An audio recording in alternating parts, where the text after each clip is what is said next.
मेरठ में समाजवादी पार्टी कार्यालय पर पूर्व महापौर सुनीता वर्मा, पूर्व विधायक योगेश वर्मा व सरदना से सपा विधायक अतुल प्रधान जी ने क्या कहा, संयुक्त प्रेस वार्ता में जानिए। अखिलेश जी ने जब टिकट बांटे तब कहीं ना कहीं मामला हो रहा। अब से 15 दिन पहले इस कार्यालय पे पीसी थी, वो कैंसिल हो गई, वो अगले दिन हुई।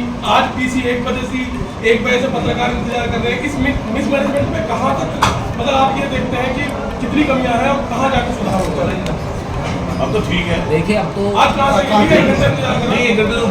से ज्यादा मीडिया चली गई है। नहीं ऊपर थे लगातार सभा कार्यक्रम थे और ज़्यादा जहाँ जिस पार्टी में कार्यकर्ता ज़्यादा होते हैं और जहाँ ज़्यादा जिसका समर्थन होता है तो वहाँ थोड़ा सा टाइम लगेगा। अब योगेश जी क्या रणनीति लेके आगे चलेंगे चुनाव में? देखो रणनीति अगर हम बता देंगे तो वो भाजपा वालों को पता चल जाएंगे।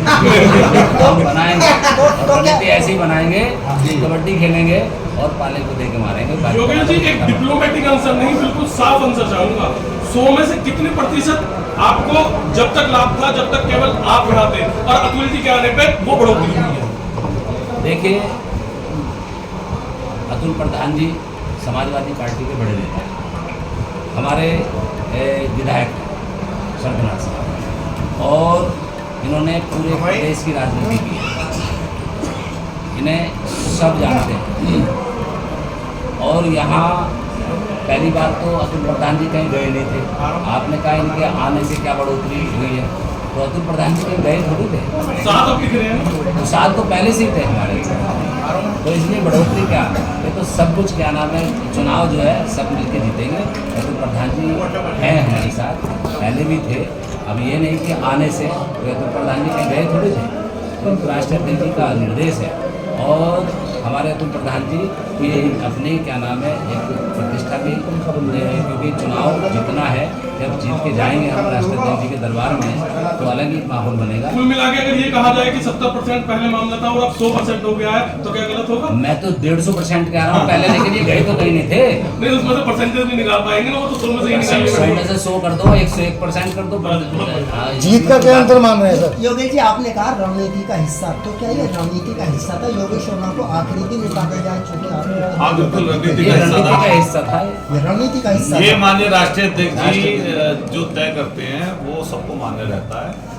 ये कई बार बात हो रही थी कि टिकट की अदला बदली हो रही है, ये हम लोग कह सकते हैं कि माननीय राष्ट्रीय अध्यक्ष के दिमाग में कोई बात नहीं होगी और उन्होंने अपनी बात को, अपनी चीज को हमारे लोगों तक पहुंचाया। जब हम और वो योगेश वर्मा जी माननीय राष्ट्रीय अध्यक्ष जी के पास बैठे तो माननीय राष्ट्रीय अध्यक्ष जी ने कहा कि योगेश वर्मा की पत्नी है जो पूर्व महापौर है, चुनाव लड़ेगी और आप सब लोगों को उनको चुनाव। तो दूसरी पार्टियों को धोखा देने का एक, अरे सारे दिन जो धोखा देते हैं उनकी बात बताओ ना, हम कौन सा धोखा दे रहे हैं? हमारी पार्टी का टिकट था, राष्ट्रीय अध्यक्ष सुनिए, राष्ट्रीय अध्यक्ष जी को तय करना था, राष्ट्रीय अध्यक्ष जी ने तय कर दिया था पहले टिकट, फिर उन्होंने किसी और का तय कर दिया, जिसका तय कर दिया वो राष्ट्रीय अध्यक्ष का अधिकार क्षेत्र था। 15 दिन तक मेरठ के लोगों में कश्मकश रही टिकट को लेकर। दलित नेता है, बसपा में भी रहे हैं, बहुत बड़ा दलित वोट बैंक आपके साथ। कुछ मुख्य बिंदु बताएंगे जरा मीडिया को। विकास कार्य है, बेरोजगारी है।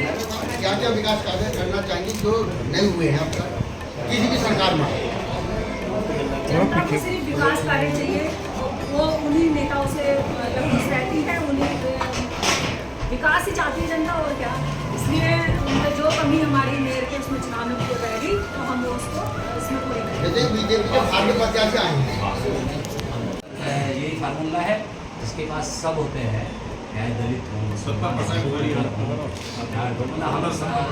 सभी लोग, यहाँ तक कि बहुत बड़ी सेल वाले भी जीत का हम बताने कितना अंतर मान रहे हो योगेश जी? हम अच्छी वोटों से जीते, अच्छी वोटों से जीते।